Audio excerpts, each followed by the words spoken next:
আসসালামু আলাইকুম এভরিওয়ান, কি অবস্থা সবার, কেমন আছেন? আশা করি সবাই খুব ভালো আছেন। আজকে আমি আপনাদেরকে দেখাবো রাউন্ড শেপ কেক থেকে কিভাবে আমি নাম্বার 5 শেপে কেক তৈরি করলাম। সাথে থাকবে এটার ডেকোরেশন।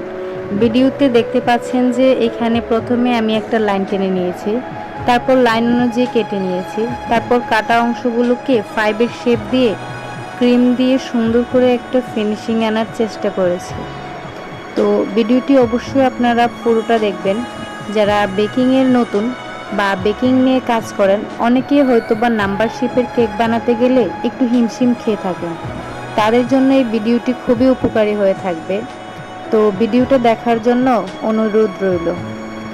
আমি এখানে 1M এবং স্টার নজেল দিয়ে ডেকোরেশন করে নিয়েছি। এটি একটি কাস্টমাইজ কেক, কাস্টমারের পছন্দ মতো কেকটি বানানো হয়েছে। আপনারা আপনাদের পছন্দ মতো ডিজাইন করে নিতে পারেন। কেমন হয়েছে সবাই জানাবেন। সবাই পুরো ভিডিওটা দেখবেন, লাইক কমেন্ট শেয়ার করে পাশে থাকবেন। আল্লাহ হাফেজ।